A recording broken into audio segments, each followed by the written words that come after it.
pido que por favor abramos nuestras Biblias en Deuteronomio 24, versículo 16. Hoy vamos a estar viendo de los versículos 16 al 22, pero quisiera comenzar leyendo únicamente el versículo 16. Los padres no morirán por los hijos, ni los hijos por los padres. Cada uno morirá por su pecado. Este primer versículo nos revela una verdad eterna y es que cada persona es responsable delante de Dios por su pecado. Al Dios señalar el pecado humano, nuestro instinto natural caído como seres humanos siempre será culpar a alguien más, incluso a veces a Dios. Esto fue lo que hizo Adán y Eva después de desobedecer a Dios en Génesis 3.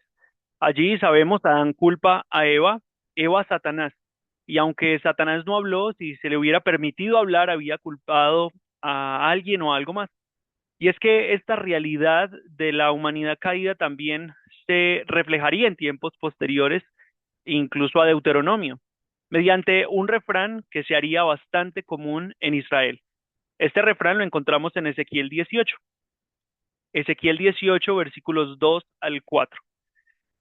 ¿Qué pensáis vosotros los que usáis este refrán sobre la tierra de Israel, que dice, los padres comieron las uvas agrias y los dientes de los hijos tienen la dentera? Este refrán aquí en Colombia podríamos entenderlo mejor al decir algo como los padres se comieron el mango biche con limón, pero los dientes se le destemplaron fue a los hijos. Es decir, los padres actúan mal, pero las consecuencias recaen sobre sus descendientes. Recordemos que este pensamiento, aunque está escrito en la Biblia, no es un decreto divino, es decir, no es la voluntad de Dios, sino es un refrán que se había popularizado, que estaba en boca de los israelitas. Y les pido que por favor miremos en los versículos 3 al 4 de ahí de Ezequiel, cuál es la respuesta divina a este refrán. Dice en versículos 3 y 4, vivo yo, dice Jehová el Señor, que nunca más tendréis por qué usar este refrán en Israel. He aquí que todas las almas son mías, como el alma del Padre, así el alma del Hijo es mía.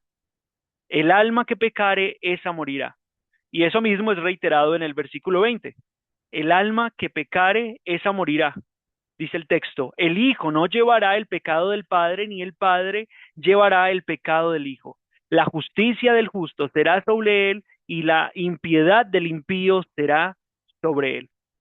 En este texto vemos cómo se explica con toda claridad la responsabilidad humana delante de Dios. Y es que, hermanos, nadie quiere hacerse responsable por su culpa por el pecado. Y las famosas maldiciones generacionales muchas veces parecen ser un escape fácil a esto. De hecho, el refrán que acabamos de ver en Ezequiel suena muy parecido a lo que en nuestro tiempo muchas iglesias denominan maldiciones generacionales. Si alguno de nosotros viene de un contexto carismático o pentecostal, sabe a lo que yo me estoy refiriendo. Muchas iglesias cristianas hoy en día, sin ánimo de exagerar, me atrevería a decir que la mayoría creen que muchos de nuestros pecados o consecuencias de pecados las recibimos a causa de nuestros antepasados. Otra palabra usada para describir esto es ataduras espirituales. Y desde esta perspectiva, que de paso podemos decir no es bíblica, se dice que las consecuencias que alguien puede estar pagando por los pecados sean de un antepasado, como lo mencioné. Y dos de los textos más usados para argumentar acerca de esto son Éxodo 25 y Deuteronomio 5:9. Los textos dicen exactamente lo mismo, así que solo voy a leer uno de ellos, que es el de Éxodo. En el contexto de los 10 mandamientos, particularmente hablando de la idolatría y de las imágenes, dice Éxodo 25, no te inclinarás a ellas, a las imágenes, ni las honrarás, porque yo soy Jehová tu Dios, fuerte, celoso, que visito la maldad de los padres sobre los hijos hasta la tercera y cuarta generación de los que me aborrecen. Pero antes de pensar que este texto es una contradicción directa a lo que leímos en nuestro pasaje inicial, debemos entender que aquí se trata más bien de un principio y no de una condición irreversible. ¿Cómo así? Esto no debemos comprenderlo como una sentencia definitiva que condena sin esperanza a hijos de padres pecadores o viceversa. El principio es que habrían consecuencias por la maldad y esas consecuencias afectarían también a los descendientes. Pero esto no es un absoluto en el sentido de que los pecados de los padres fueran condiciones o sentencias irreversibles para los hijos. Y un ejemplo claro de esto es pensar en nuestro contexto actual en un padre de familia que es alcohólico. Tarde o temprano su adicción al alcohol le puede acarrear consecuencias para él y para su familia. Por ejemplo, si hace cosas indecentes o pierde su trabajo o vende su casa para gastarse el dinero en alcohol, o si se enferma hasta el punto de incluso morir, pues la familia para la cual provee y de la cual es cabeza queda desprovista y se verán afectados. Es en ese sentido que podemos pensar que la maldad de un padre puede afectar a los hijos. Y eso sin considerar, en este caso específico que estamos viendo, hipotético, que un hijo puede crecer predispuesto al alcohol y hasta volverse el mismo un alcohólico al ver esto como una conducta normal o un patrón normal de conducta, ¿verdad? Pero quienes creen y enseñan esto consideran que los constantes problemas, las frecuentes enfermedades o adicciones y las permanentes crisis financieras físicas y familiares pueden ser expresiones de una maldición generacional de la que el creyente normalmente, víctima de esto, debe librarse. Obviamente esto es algo que solo quiero mencionar de paso porque no es el punto central de nuestro pasaje, pero debemos dejar en claro que pasajes como Juan 8:36, Romanos 8, versículos 1 y 2, o el versículo 28, Gálatas 5:1 para quienes están tomando nota, o 2 Corintios 3:17, dicen que quienes estamos verdaderamente en Cristo o unidos a Él, somos completamente libres por Él, por su muerte, al punto de que todas las cosas obran para nosotros como creyentes, para nuestro bien y para nuestro bien espiritual eterno, más que para nuestro bien material y temporal. Entonces, debemos entender que nadie pagará por los pecados de los padres, sino que cada uno pagará por las consecuencias de sus propios actos. Y aunque nuestros hijos, para quienes estamos aquí ya tienen hijos, pueden ser afectados por nuestras decisiones o pueden llegar a padecer incluso la misma enfermedad de uno de sus progenitores, como ya la misma ciencia lo ha demostrado, no debemos interpretar estas situaciones como que necesaria e infaliblemente haya una fuerza maligna o espiritual detrás orquestando todo esto, aparte de la soberanía divina. Todo esto, hermanos, aplasta la mentira que dice que el pecado es culpa de alguien más. Está en la médula de la naturaleza humana caída evadir la responsabilidad. Tanto incrédulos como creyentes somos responsables ante Dios por nuestro pecado. Cuando usted peca, solo hay una persona responsable, usted. Y cuando yo peco, solo hay una persona responsable, yo. Somos lo que somos por nuestra culpa, no por culpa de nuestros padres, ni de la sociedad, ni del sistema, ni de nuestra crianza, ni siquiera de Adán. Es una realidad básica de la escritura, que nacimos en pecado, pero nosotros voluntariamente decidimos pecar. Y ya tratamos de explicar como una parte de lo que significa el versículo 16, pero quiero que leamos el resto del pasaje y veamos cómo el versículo 16 se relaciona con todo lo demás. Entonces estamos en Deuteronomio 24. Voy a leer nuevamente versículos 16 al 22. Los padres no morirán por los hijos, ni los hijos por los padres. Cada uno morirá por su pecado. No torcerás el derecho del extranjero ni del huérfano, ni tomarás en prenda la ropa de la viuda, sino que te acordarás que fuiste siervo en Egipto y que de allí te rescató Jehová tu Dios. Por tanto, yo te mando que hagas esto. Versículo 19. Cuando ciegues tu mies en tu campo y olvides alguna gavilla en el campo, no volverás para recogerla, será para el extranjero, para el huérfano y para la viuda, para que te bendiga Jehová tu Dios en toda obra de tus manos. Cuando sacudas tus olivos, no recorrerás las ramas que hayas dejado tras de ti, serán para el extranjero, para el huérfano y para la viuda. Cuando vendimias tu viña, no rebuscarás tras de ti, será para el extranjero, para el huérfano y para la viuda. Y el versículo 22 termina diciendo, y acuérdate que fuiste siervo en tierra de Egipto. Por tanto, yo te mando que hagas esto. A primera vista, no sé si a ustedes les pasó lo mismo. Este primer versículo, el versículo 16, parece estar desconectado del pasaje, pero quiero que veamos cómo en realidad es lo que define y le da su significado. Como les decía, hasta ahora solo hemos visto como una cara de la moneda del versículo 16, y es que cada individuo, no solo en Israel, sino también fuera de Israel, es responsable por su pecado y no cargará con la culpa del pecado de algún antepasado. Ahora, teniendo claro esto, lo segundo que debemos entender es que si bien cada uno es responsable por su propio pecado, en Israel no se debía actuar con prejuicios hacia cierto tipo de personas. El resto del pasaje habla sobre el obrar con compasión y justicia hacia el huérfano, el extranjero y la viuda, ¿verdad? Bueno, normalmente el extranjero en Israel era considerado como impuro por el pasado de su familia o de su nación, quienes normalmente eran enemigos de Israel, y el huérfano y la viuda como sufriendo castigos divinos por sus pecados o el de sus familiares. Aunque no se menciona aquí, también podríamos pensar en personas enfermas de nacimiento o por alguna situación particular que hayan sufrido. En sí, la razón para obrar con justicia, compasión y misericordia es, en primer lugar, nuestra responsabilidad hacia Dios en el caso de Israel, Israel como nación, pero también que los más vulnerables no deben ser culpables por los pecados de sus padres. Por lo tanto, el énfasis de lo que vamos a estar viendo hoy, mis hermanos, es que Israel debe actuar con justicia y compasión hacia los más vulnerables sin ningún tipo de prejuicios. Y les pido que resalten eso, que es en lo que debe hacernos pensar el versículo inicial, y esa es su relación con el resto del pasaje. Y esto suena algo redundante, pues de por sí las palabras justicia, misericordia y compasión ya deberían por sí solas dejar de lado todo tipo de prejuicio en cuanto a las personas con las cuales se obra compasiva y justamente. Entonces, la verdad o el principio que va a gobernar nuestro pasaje hoy es que la condena del impío debe ser personal por su pecado, pero la piedad, la justicia y la misericordia en Israel deben ser generales u horizontales, es decir, hacia todos, particularmente hacia los más vulnerables. Existen varias parábolas o historias bíblicas donde se revela el pensamiento de la nación de Israel y sus prejuicios hacia los más vulnerables. Una de ellas es la historia del ciego de nacimiento que se describe en Juan 9. Juan 9, versículos 1 al 3. Dicen, al pasar Jesús vio a un hombre ciego de nacimiento y le preguntaron sus discípulos diciendo, Rabí, ¿quién pecó, este o sus padres para que haya nacido ciego? Respondió Jesús, no es que pecó este ni sus padres, sino para que las obras de Dios se manifiesten en él.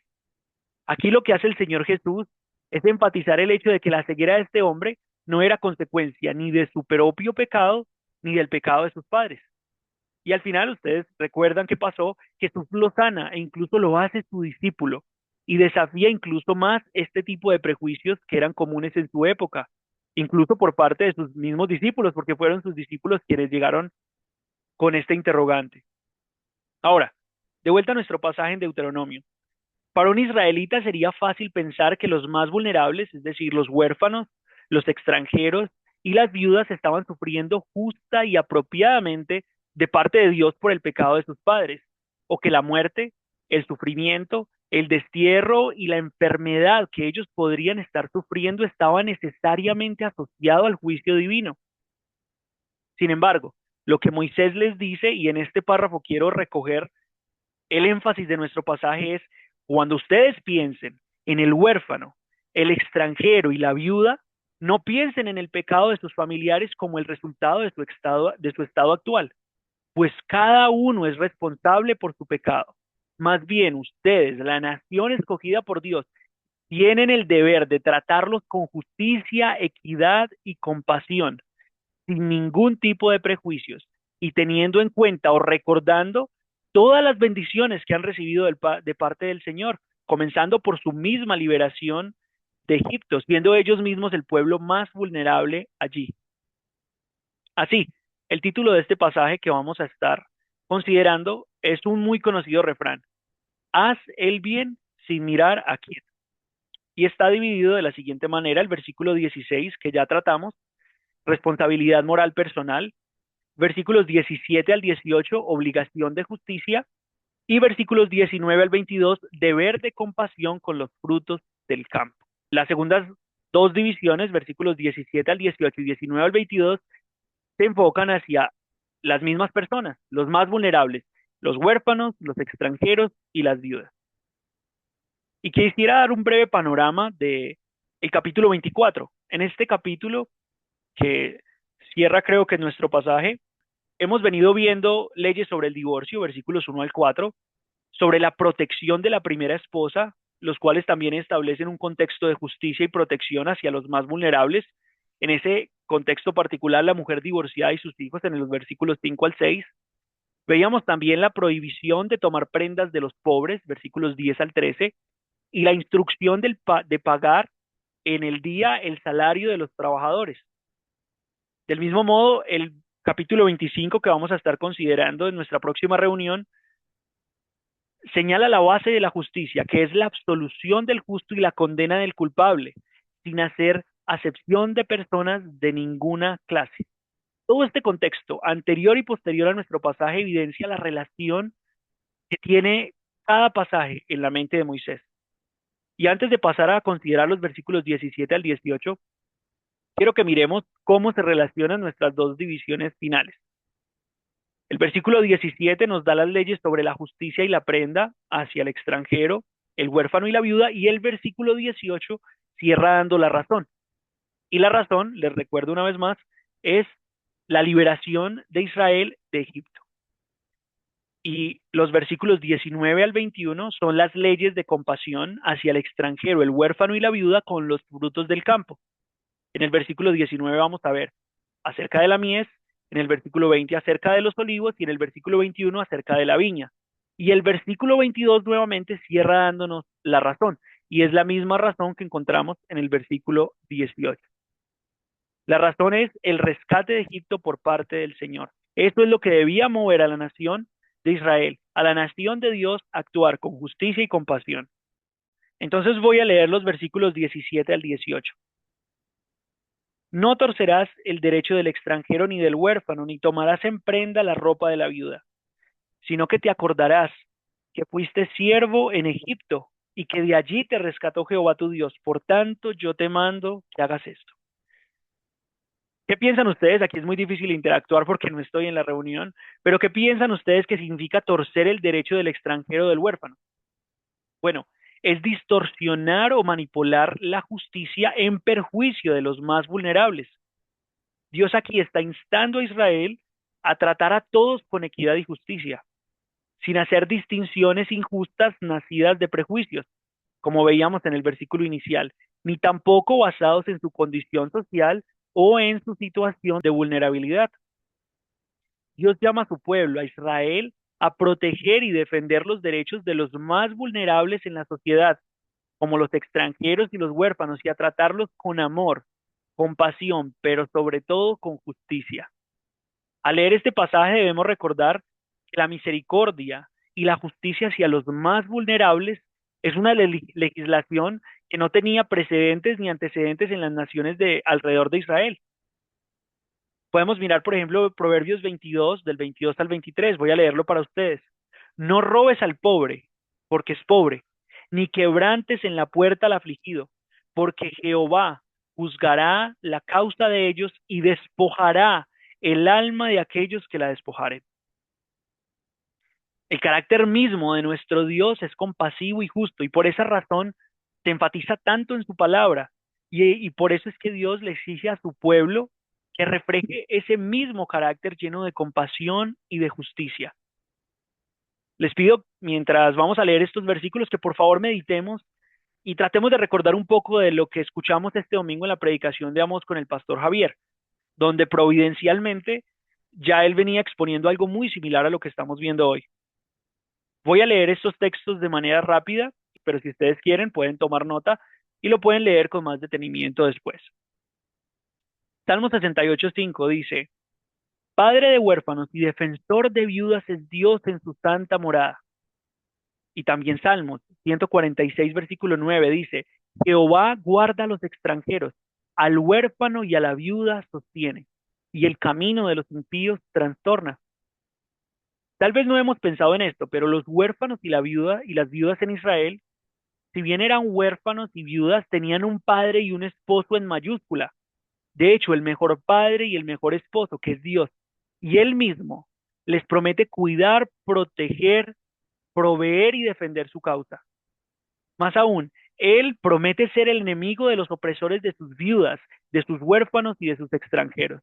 ¿Y quién de los que estamos escuchando esto hoy quisiera tener a Dios por su enemigo? Ahora voy a leerles Deuteronomio 27:19, solo un par de páginas más adelante de nuestro pasaje. Dice, maldito el que pervirtiere el derecho del extranjero, del huérfano y de la viuda. Y dirá todo el pueblo, amén. También Salmos 10:14 dice, tú lo has visto, porque miras el trabajo y la vejación para dar recompensa con tu mano. A ti, o sea, a Dios se acoge el desvalido. Tú eres el amparo del huérfano. Es importante pensar en este texto que les voy a leer ahora, que es de Éxodo 22, que todo tipo de injusticia y opresión indigna a Dios y causa su juicio.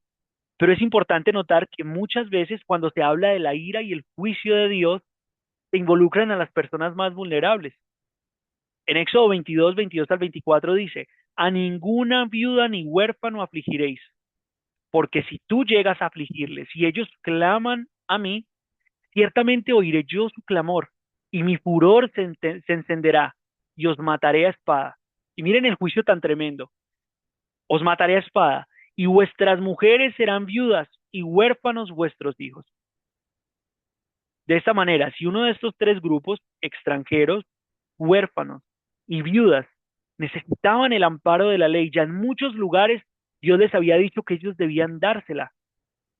¿Y por qué los extranjeros, los huérfanos y las viudas? Bueno, porque eran los más susceptibles a abusos en Israel, eran los más vulnerables de la sociedad.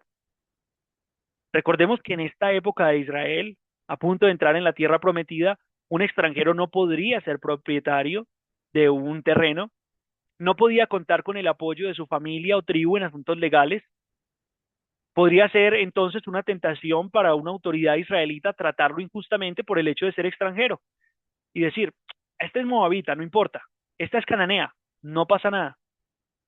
Pero si nosotros miramos números 15-16, allí se recalca la igualdad de la ley para extranjeros como para nativos. Dice, una misma ley y un mismo decreto tendréis vosotros y el extranjero que con vosotros mora. Del mismo modo, las viudas, al no tener marido o familiares que las apoyaran con sus necesidades físicas, se veían ellas mismas obligadas muchas veces a salir a trabajar y llegar incluso a ser explotadas por sus jefes al ser mujeres solas, desamparadas y necesitadas. Y si estas viudas llegaban a una edad avanzada, evidentemente ya no podrían trabajar y entonces, ¿quién cuidaría y velaría por ellas, por sus necesidades y por sus derechos? Lo que dice nuestro pasaje es el pueblo de Israel, el pueblo de Dios. Dios en su misericordia le había dado a Israel estas leyes para proteger a estos grupos débiles, lo cual refleja la preocupación de Dios por los más marginados. Y no tengo tiempo para ver estas historias, pero podemos pensar en Rahab, que fue viuda y que era además extranjera y llegó a ser parte de la genealogía del Mesías. Así también la esposa de Booz en el libro de Ruth también llegó a ser parte de la genealogía del Mesías. Y esto muestra la preocupación de Dios por los más vulnerables, por los más marginados, y que incluso estas personas también tienen un lugar en la voluntad y en el plan de Dios. Lo triste es que la historia posterior a Israel nos muestra que ellos no quisieron escuchar, que olvidaron esa liberación de Egipto que debía estimularlos a actuar con misericordia, justicia y compasión. Por ejemplo, Salmos 82, versículos 2 al 4 dice, ¿hasta cuándo juzgaréis injustamente y aceptaréis las personas de los impíos? Defended al débil y al huérfano, haced justicia al afligido y al menesteroso, librad al afligido y al necesitado, libradlo de la mano de los impíos. También Isaías 1, 15 al 17 dice, cuando extendáis vuestras manos, le está hablando aquí Dios a su pueblo, yo esconderé de vosotros mis ojos. Asimismo, cuando multipliquéis la oración, yo no oiré. La razón viene después. Llenas están de sangre vuestras manos. Lavaos y limpiaos. Dad la iniquidad de vuestras obras de delante de mis ojos. Dejad de hacer lo malo. Aprended a hacer el bien. Buscad el juicio. Restituid al agraviado. Haced justicia al huérfano. Amparad a la viuda. Isaías 1:23 también, unos versículos más adelante, dice, tus príncipes, prevaricadores y compañeros de ladrones, todos aman el soborno y van tras las recompensas. no hacen justicia al huérfano, ni llega a ellos la causa de la viuda. Y por último, quisiera leer un texto de Zacarías. Zacarías 7, versículos 9 al 12. Así habló Jehová de los ejércitos, diciendo, juzgad conforme a la verdad y haced misericordia y piedad, cada cual con su hermano. No oprimáis a la viuda, al huérfano, al extranjero, ni al pobre, ni ninguno piense mal en su corazón contra su hermano. Pero miremos cómo terminan los versículos 11 al 12. Pero no quisieron escuchar, antes volvieron la espalda y taparon sus oídos para no oír, y pusieron su corazón como diamante, para no oír la ley ni las palabras que Jehová de los ejércitos enviaba por su espíritu por medio de los profetas primeros. Vino, por tanto, gran enojo de parte de Jehová de los ejércitos. ¿Y por qué quise citar este texto hasta el versículo 12? Bueno, porque allí dice que los primeros profetas, y esos primeros profetas de los que habla Zacarías, sin duda, incluyen a Moisés. Y por medio de Zacarías allí, Jehová ya está juzgando el mismo asunto de opresión, de falta de compasión y justicia hacia los más vulnerables. Mandato que le repitió tantas veces a lo largo de toda la ley y en todo el Pentateuco. Incluso le recuerda nuevamente una vez más ahora, por medio de nuestro pasaje, antes de que Israel pasara a tomar la tierra prometida. Adicionalmente, de acuerdo al versículo 17, amparar a la viuda, cuidar de ella en lugar de despojarla y tomar en prenda su ropa, que probablemente era lo único que le quedaba, es lo que involucra este versículo 17. Ya en este capítulo, en versículos anteriores, Dios ya había tratado el tema de la prenda y el miércoles pasado, nuestro hermano Iván nos explicó muy bien lo que es una prendería, lo que significa una prenda. Y aunque parece que en nuestra época las prenderías parecen ser cada vez menos comunes, hoy en día incluso muchas personas aún informalmente suelen tomar prendas de otras personas como parte de una garantía, de un préstamo o de una deuda. Pero otros pasajes de Deuteronomio también nos hablan sobre la prenda y dan leyes específicas acerca de este tema. Por ejemplo, Deuteronomio 24, 12 al 13, solo unos versículos antes. Y si el hombre fuere pobre, no te acostarás reteniendo aún su prenda. Sin falta le devolverás la prenda cuando el sol se ponga para que pueda dormir en su ropa y te bendiga. Y te será justicia delante de Jehová. Aquí, cuando Dios habla de la prenda, valga la redundancia, la prenda del pobre, es decir, su misma ropa, y le manda devolvérsela antes de que ponga el sol. Pero yo quiero que ustedes piensen en algo. ¿Será que el deseo de Dios era simplemente que Israel o los israelitas que habían prestado tomaran las prendas todas las mañanas y las devolvieran todas las tardes sin falta? ¿O más bien este mandato es un llamado para moverlos a la misericordia, a la compasión y al perdón? Al leer pobre, muy probablemente debemos pensar también en la viuda, en el huérfano, en el extranjero, porque normalmente las películas nos han vendido que las viudas quedan con una gran fortuna de parte de sus maridos, pero la realidad que vemos en el día a día normalmente es otra. Son mujeres en muchos casos que quedan como madres solteras y que quedan totalmente desprovistas para su futuro y para el de sus hijos. En mi familia, la muerte temprana de mi bisabuelo y de mi bisabuela llevaron a una tía a cuidar y a criar a todos sus sobrinos cuando ella era apenas una niña. No solo huérfana, sino que tenía más de 6 sobrinitos huérfanos que también debía cuidar. Pero volviendo a nuestro pasaje de Deuteronomio, mis hermanos, en lugar de abusar de estos tres grupos, lo que Moisés o Dios por boca de Moisés le dice a Israel es que recuerden el trato del Señor con ellos cuando ellos fueron siervos en Egipto. Allí ellos llegaron a ser los más vulnerables, los más débiles. Y esa es la razón dada en el versículo 18. Se repite nuevamente en el versículo 22. Los israelitas, recordemos, habían experimentado la opresión en Egipto y la liberación por parte de Dios. Y esto, sin duda, es parte crucial de la legislación en Deuteronomio. Procura la protección de los vulnerables, teniendo como base la propia experiencia de opresión que padecieron ellos como nación. Un autor que estuve leyendo hace un par de meses providencialmente hablaba acerca de este mismo tema y dijo varias cosas que me gustaron mucho y tal vez algunas citas ya las he dicho y otras las voy a estar diciendo, pero miren esto, tanto el Nuevo como el Antiguo Testamento, Dios le dice a su pueblo, Ustedes eran esclavos y yo los liberté para mí. Si yo los amé tan grandemente en esa condición, en la condición de esclavitud, de orfandad, de viudez, ustedes también deben amar a aquellos que aún no fueron libertados.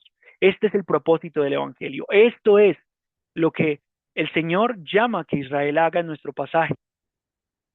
Finalmente, miremos los versículos 19 al 22. Deber de compasión con los frutos del campo. Nuestro corazón, hermanos, en su raíz no es generoso, es reacio a actuar con caridad con cualquier otro que no sea él mismo. Y por esta simple razón Dios les da esta orden con respecto a los frutos del campo: la mies, la oliva y la viña. Tres de los cultivos más importantes en la cultura y en la dieta de Israel. La mies se refiere a los cereales como el trigo y la cebada, de los cuales se podía hacer pan, tortas y otros alimentos a base de harina. Los olivos son los que producen las aceitunas, de la cual se produce el aceite de oliva para cocinar, para aderezar alimentos o para fines medicinales.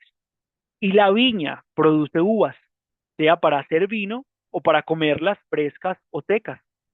Estos tres cultivos como alimentos eran fundamentales o llegarían a ser fundamentales en la dieta de Israel al ya tomar la tierra prometida, y se utilizaban de formas diversas en la preparación de comidas. Recordemos, la sociedad de Israel, en el momento en el que pasa del desierto a tomar posesión de la tierra prometida, llegaría a ser principalmente agraria. Por eso, en las leyes sobre la cosecha y el diezmo se refleja la importancia de la tierra y de la agricultura en la economía. Y también por esa misma razón, los actos de compasión hacia los más vulnerables sin duda debían estar relacionados con la agricultura. Es decir, de acuerdo a las promesas de Dios, sería un hecho que ellos en el futuro como nación labrarían la tierra y de allí recibirían su sustento. Recordemos, tierra que el mismo Israel ha descrito como tierra de donde fluye leche y miel de la cual debían compartir con los más vulnerables. Y este mismo mandamiento se repite en Levítico 19, versículos 9 al 10, y en Levítico 23, 22. Levítico 19, 9 al 10 dice: Cuando ciegues la mies de tu tierra, no segarás hasta el último rincón de ella, ni espigarás tu tierra segada, y no rebuscarás tu viña, ni recogerás el fruto caído de tu viña. Para el pobre y para el extranjero lo dejarás. Yo, Jehová, vuestro Dios. Y notemos que no dice para el pobre y para el extranjero lo recogerás. Dice, para el pobre y para el extranjero lo dejarás. Es decir, la responsabilidad de cada israelita era ser compasivo y dejar del fruto del campo en el campo. Pero la responsabilidad del pobre, del extranjero y de la viuda era ir y recoger diligentemente lo que el dueño del campo había dejado para él. De acuerdo a nuestro texto y al sentido común, no era suficiente simplemente, como mencionan textos como Deuteronomio 26:12 o 16:11 y 14, no era suficiente simplemente incluir a los extranjeros, a los huérfanos y a las viudas en las celebraciones y en las festividades de Israel y compartir con ellos del banquete. Esto es importante, como lo vimos cuando estudiamos esos pasajes. Pero igualmente importante era que Israel como nación cuidara de sus necesidades, no necesariamente regalándoles todo y poniéndoles el pan en la mesa, como en nuestra sociedad actual, como lo que hace el gobierno actual. Eso no es compasión y misericordia. Hay muchos actos de compasión que no son actos de amor, sino permitiendo que ellos fueran a sus campos y con sus propias manos, siempre que estuvieran posibilitados, trabajaran honradamente y rebuscaran entre lo que quedaba para su propio sustento. Así como lo hizo vos, le dijo a sus siervos: dejen que Ruth ande entre los campos, dejen entre las gavillas, dejen un poco más, no dejen solo las esquinas. Entonces, nosotros sabemos, cuando uno entra en un campo, uno entra al supermercado y claro, ya encuentra pan hecho, encuentra aceite listo, encuentra vino. Pero en un campo uno no encuentra un árbol de pan, ni encuentra una enredadera de tortas, tampoco un cultivo de aceite de oliva, de harina o de vino. ¿Sí ven a lo que me refiero? Incluso en la vulnerabilidad, Dios llama a la diligencia y al trabajo. Incluso después de espigar la mies, se requería de diligencia para convertir el trigo y la cebada en harina, y de la harina sacar pan o sacar tortas. El trabajo, mis hermanos, no es pecaminoso, no es producto del pecado. El trabajo es dignidad y está ahí como un mandamiento divino desde la creación. antes de la caída. Dios no está llamando en nuestro pasaje, perdón, a los extranjeros, a los huérfanos y a las viudas a la indigencia. La indigencia, no quiero generalizar, pero a modo general no es bíblica, es pecado.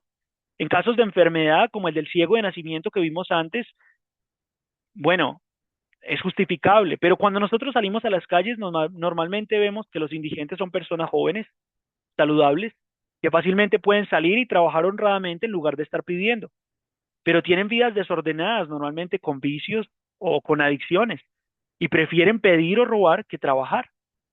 Yo recuerdo que a muchas personas me han contado, les ofrecen trabajos y dicen, no, es que no estoy interesado en trabajar. Pero bueno, este no es el tema de nuestro pasaje. Y a estos tampoco son los huérfanos, los pobres y las viudas de los que la Biblia habla. Claro, si están nuestras posibilidades como cristianos, también debemos alcanzarlos y cuidar de ellos, de los indigentes, de los pobres del mundo. Claro que sí, como el título de nuestro pasaje dice, haciendo el bien sin mirar a quién. Pero incluso al Dios mandarnos a hacer misericordia nos da un orden. Y evidentemente, nosotros como cristianos estamos obligados primeramente a ver por nuestra familia y luego por la familia de la fe, es decir, a suplir las necesidades de nuestros hermanos y finalmente del mundo. Y debemos recordar que siempre que Dios nos llama a la misericordia, no es para que termine solo en misericordia, sino para que mediante un actuar misericordioso y justo tengamos también la oportunidad de predicar el Evangelio a aquellos a quienes Dios nos permite dar y servir fuera de la iglesia. Por ejemplo, Deuteronomio 10, 17 al 19, lo cité antes, ahora lo voy a leer. Porque Jehová vuestro Dios es Dios de dioses y Señor de señores, Dios grande, poderoso y temible, que no hace acepción de personas, ni toma cohecho, que hace justicia al huérfano y a la viuda, que ama, miren lo que dice, que ama también al extranjero, dándole pan y vestido. Amaréis, es la orden para el pueblo. Amaréis pues al extranjero, porque extranjeros fuisteis en la tierra de Egipto. Y recordemos la historia del buen samaritano. En esa parábola se muestra cómo el prejuicio y la falta de compasión pueden cegar a las personas, incluso a las que ocupan posiciones religiosas importantes, como era el caso del sacerdote y del levita en los días de Jesús. Pero allí, no el buen samaritano, sino el Dios humanado, desafía los prejuicios y la discriminación que existían en la sociedad de su época y nos llama a servir y amar a todos, especialmente a los más vulnerables, sin ningún tipo de discriminación, sin ningún tipo de prejuicio, sin ningún tipo de etiqueta. La razón, como les dije, mis hermanos, es dada en el versículo 22 y en el versículo 18, y es el trato de Dios con Israel, no porque ellos fueran los mejores. Dios les dice, traten con compasión y justicia a los huérfanos, a los extranjeros y a las viudas, pues así los traté yo a ustedes cuando los saqué de Egipto. El Evangelio nos muestra lo mucho que nos fue perdonado de algo terrible, y esto a nosotros como cristianos nos transforma para también perdonar a otros. Esa es la base del cristiano con los demás. Nosotros como cristianos somos un canal de distribución de todo lo que recibimos de parte de Dios para las personas con quienes nos encontremos. Pensemos en la descripción que se hace de la iglesia en Hechos, donde se ve el cuidado de la iglesia unos por otros, con los más vulnerables, con las viudas y con los pobres dentro de la iglesia. Y hermanos, recordemos, quien ha sido objeto de la justicia y de la misericordia de Dios puede y debe actuar con justicia y misericordia hacia el vulnerable y el necesitado, porque solo puede ser justo y misericordioso quien ya ha recibido justicia y misericordia de parte de Dios. Por eso, al ver este pasaje, podemos pensar en cómo Dios mismo obra sin acepción de personas, tanto en la salvación como en la condenación. Dios no me va a condenar a mí, ni lo va a condenar a usted por el pecado de otro, sino por nuestro propio pecado. Dios va a tratar de igual manera al judío y al griego. Dios en la salvación salva de la misma manera y sobre la misma base, sin ningún tipo de prejuicios, preferencias o etiquetas. Y para esto quisiera leer Romanos 10, versículos 11 al 13, que dice, todo aquel que en él creyere no será avergonzado, porque no hay diferencia entre judío y griego, pues el mismo que es Señor de todos es rico para con todos los que le invocan, porque todo aquel que invocare el nombre del Señor será salvo. Esa es la promesa para ti que aún no crees el Evangelio. El religioso, analizando todo lo que hemos visto, analizando mandamientos, dice, debo ser piadoso. Pero el cristiano, analizando los mandamientos y lo que Jesús hizo por él, más bien dice, no yo debo ser piadoso, sino yo quiero ser piadoso. Por eso, a nuestros hermanos que nos escuchan, tus acciones son una evidencia de tu fe. Cuando muestras compasión y generosidad hacia los demás, estás reflejando el carácter justo y misericordioso de Dios. Y por tanto, la justicia y la misericordia de la cual Él te ha hecho partícipe en el Evangelio de Jesucristo. Pues el amor al prójimo es la demostración, como lo dijo nuestro pastor Javier este domingo, el amor al prójimo es la demostración evidente e irrefutable de la genuinidad de nuestro cristianismo. Por eso tú debes demostrar con tu trato justo y misericordioso con otros la evidencia de tu cristianismo. La misericordia, dijo también este domingo nuestro pastor, la misericordia que demostremos hacia los menos favorecidos demuestra que somos hijos de nuestro Padre Celestial, quien es misericordioso y defensor de la viuda, del huérfano y del extranjero. A los no creyentes, ustedes pueden participar en proyectos de voluntariado, apoyar organizaciones benéficas, aquellos que lo necesitan, dar mercados y tener una aparente moralidad, pero sin fe en Cristo, sus aparentes buenas obras, por más buenas que parezcan, no evidencian nada. Por el contrario, acumulan más juicio delante de Dios. Por eso el llamado a ti es que experimentes el amor y la gracia de Dios en tu propia vida, al reconocerte como pobre y vulnerable delante de Dios. Eso solo lo haces al considerarte como pecador y al considerar la obra de Cristo. Solo así, al conocer la misericordia y la justicia de Dios en tu vida, es que podrás poner en práctica esto que acabamos de estudiar hoy. Pues solo quien ha sido objeto de la justicia y la misericordia puede actuar con verdadera justicia y misericordia hacia los demás. Hermanos, aquí termina nuestro pasaje.